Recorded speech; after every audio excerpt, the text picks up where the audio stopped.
Olá, mais uma aula de física tratando sobre energia. Agora nós vamos falar do princípio da conservação. Então vejam bem essa imagem. Nós temos aí praticamente uma imagem do Sol, né? Mostrando a sua beleza energética. Então nós temos aqui a energia que está envolvida todas as ações que ocorrem no universo. Energia, ela está associada a muitas coisas que fazemos. Então, ela é um dos temas, né, mais tratados no Enem. Então, vejam só. Energias são processos que surgem de várias formas na natureza. Esses processos estão em sucessivas transformações. Uma forma de energia converte-se na outra. Energia não se destrói, energia não se cria, apenas conversão. Princípio da conservação da energia. Primeiro, a energia não pode ser criada ou destruída, pode apenas ser transferida ou transformada em um objeto para outro, dito por Joule. Sempre que ocorre uma transferência de energia, a quantidade de energia total do universo não se altera. O que vai se alterar é a parcela do que é aproveitado e a parcela que é dissipada, que eu não utilizo para aquele fim. É a mesma, então, a energia total antes é a mesma total depois, porque se eu somar as parcelas, eu tenho um inteiro que foi fornecido.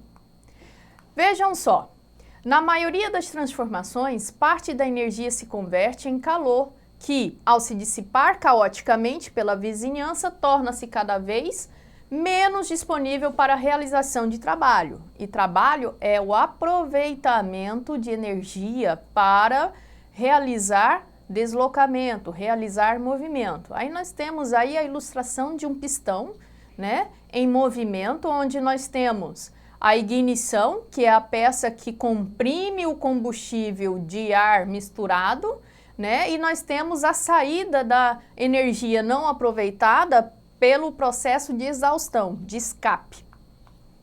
As unidades de medida de energia, nós vimos que no sistema internacional, na aula anterior, é o Joule, mas nós temos outras unidades para medir energia. Por exemplo, nos ar-condicionados, eles são utilizados para a unidade para utilizar para a medida de energia é o BTU, né? Que equivale aí 1053 joules ou 252 calorias. A caloria, ela é mais relacionada à energia térmica, né? Então, nós temos aí, representando a caloria em unidades do SI, 4,18 joules. E temos também a caloria alimentar, que é aquela que vem nos pacotinhos de biscoito, né, de salgadinho, que a gente tanto gosta de passear ali pela prateleira do supermercado. Que uma caloria alimentar equivale a 4.180 joules, portanto, 1.000 calorias equivale a 1 quilocal. E o quilowatt-hora, que a gente também já mencionou na aula anterior, que no caso é a unidade mais usada para a medida de energia elétrica, que equivale a 3,6 vezes 10 elevado a 6 joules, né, ou 860 quilocalorias. E o eletronvolt, que é a energia liberada pela interação de um elétron, que equivale a 1,6 vezes 10 elevado a menos 19 joule. Ok? Então, vocês aí conheceram que a energia, ela tem várias unidades né, para medida, dependendo da sua modalidade de energia, tem uma unidade específica para melhor representá-la. Então, vamos falar sobre energia mecânica. A energia mecânica é a energia total de um sistema. É uma grandeza que se conserva sempre que sobre o sistema não atuar forças dissipativas, quer dizer, forças capazes de converter energia mecânica em calor ou qualquer outra forma de energia. No caso, forças dissipativas está ligada à energia dissipada, aquela energia que eu não utilizo no processo. São exemplos de forças dissipativas: o atrito, a resistência do ar e a viscosidade de fluidos. A energia mecânica é nada mais nada menos do que a soma da energia cinética com a energia potencial, seja ela gravitacional ou elástica. Então, a equação que representa a energia mecânica é a soma, né, da energia cinética, mv² sobre 2, mais uma energia potencial. Se for gravitacional, mgh, se for elástica, kx² sobre 2, tá? Então, temos aqui a energia mecânica, por exemplo, representada na questão, no exemplo que está aparecendo aí no slide, de um atleta de salto com varas, né? Ao correr, né, nós temos aí o atleta acelerando pela pista, levando a vara para o alto. Depois, ele dá a impulsão e a velocidade vai diminuindo conforme ele ganha altura, certo? Aí nós temos o voo e o impulso para frente, que é a flexibilidade da vara. No caso aí nós temos a energia potencial elástica. E depois, por último, a queda, que supera o sarrafo, né, que é a barreira que está fixada para o atleta superar. Ele estica as pernas, o corpo gira e amortece a queda. Aí nós temos aí de novo, no caso, a velocidade aumentando, então a elástica sendo convertida em cinética. Então, nesse exemplo, nós temos aí a corrida cinética, ganhando altura, potencial gravitacional, flexibilização da vara, energia, potencial elástica, queda do corpo, voltando, sendo convertida em cinética. Então, nós vimos aí num processo de transformação energética e a soma dessas energias em parcelas dá o total que nós chamamos de energia mecânica. Então, olha só, a energia cinética associada ao movimento, a energia potencial associada à altura e a energia elástica associada à deformação do corpo, no caso, a alteração do movimento da vara, a flexibilização da vara do atleta. Bom, a energia mecânica nos sistemas conservativos. Sistemas conservativos são aqueles que não têm forças que convertem a energia em forma de calor, né? Sistema conservativo seria um sistema livre dessas forças, quer dizer, um sistema ideal. Você já reparou que em uma montanha-russa, a altura em que o carrinho inicia a primeira descida é maior dentre todas as que ele passa depois na pista? Portanto, ele não atinge essa altura em nenhuma outra ocasião. A gente começa de um ponto, né, mais alto para começar a queda e as outras são mais baixas. Então, para entender por que isso ocorre, nós vamos supor que alguém tenha descoberto como eliminar totalmente o atrito, que sempre acompanha o movimento e que resolva aplicar a sua descoberta à construção de uma montanha-russa. Imaginou uma montanha-russa que não dá para parar? Né, que não teria força de atrito nesse processo? Então, vejam só, a nossa figura aí ao lado, tá? Logo, a pessoa percebe que, ao contrário do que ocorre na realidade, a altura inicial do carrinho pode ser alcançada infinitamente, né? Eu posso retomar esse ponto de partida, porque eu não tenho nada diminuindo a minha velocidade. Então, numa montanha-russa ideal, em qualquer posição em que o carrinho esteja, a soma de suas energias cinética e potencial terá sempre o mesmo valor. Então, a energia mecânica não se altera. Essa soma é chamada da energia mecânica. Então, em sistemas conservativos, em que a energia mecânica total se mantém constante, nós temos sempre a soma da cinética com a potencial dando o mesmo resultado.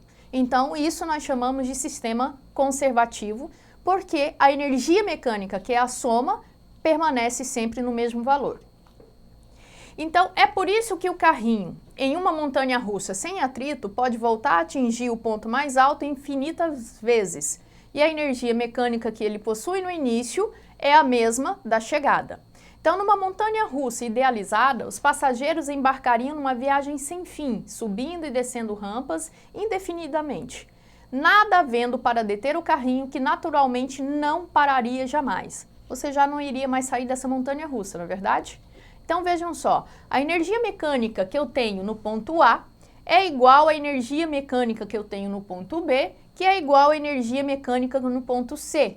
Mas isso não quer dizer que a energia cinética e a potencial não se alterem nesse processo. Elas vão alterando, só que quando uma abaixa, a outra vai aumentando, mantendo assim a soma sempre no mesmo valor.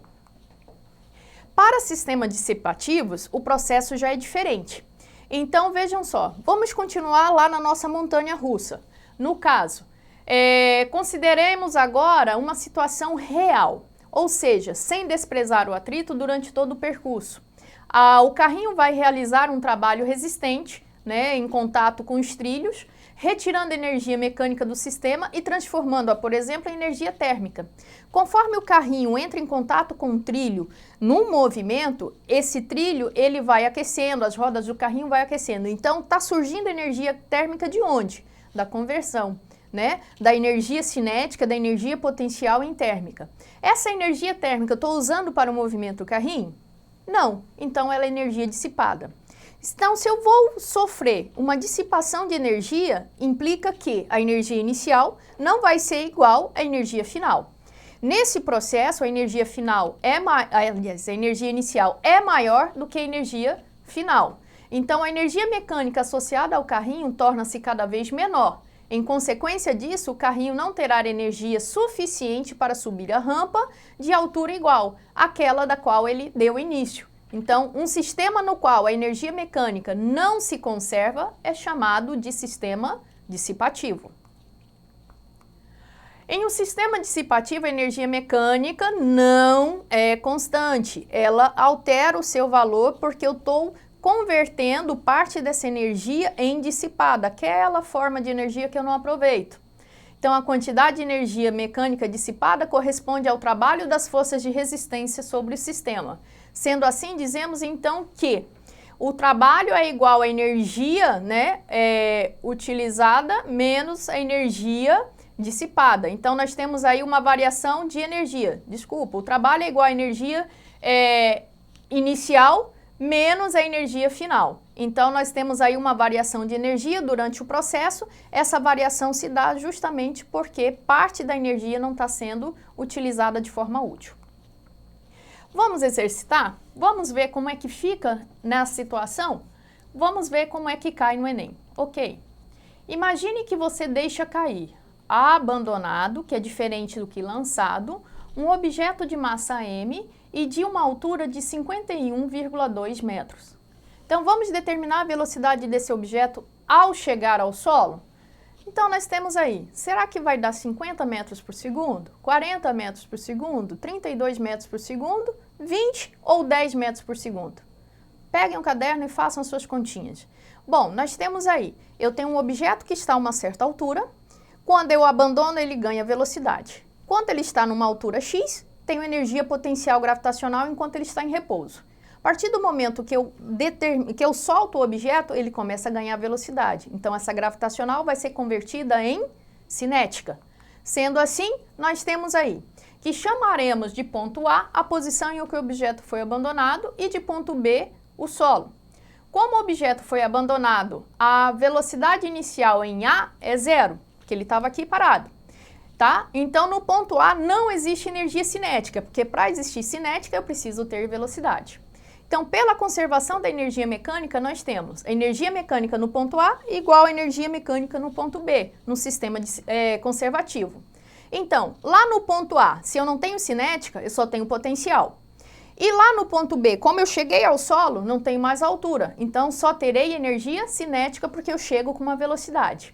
Então, simplificando as nossas equações, cinética A é zero, potencial A, mgh, igual a cinética B, mvb ao quadrado sobre 2 e potencial B, zero. Então, simplificando, nós chegamos aí ao resultado da velocidade como 32 metros por segundo. Então, o que estaria correto no nosso exercício seria a alternativa C. Bom, pessoal, ficaremos por aqui então. Não esqueçam de acessar a plataforma Eduque e procure o seu professor para exercitar um pouco mais sobre esse assunto. E até a próxima aula.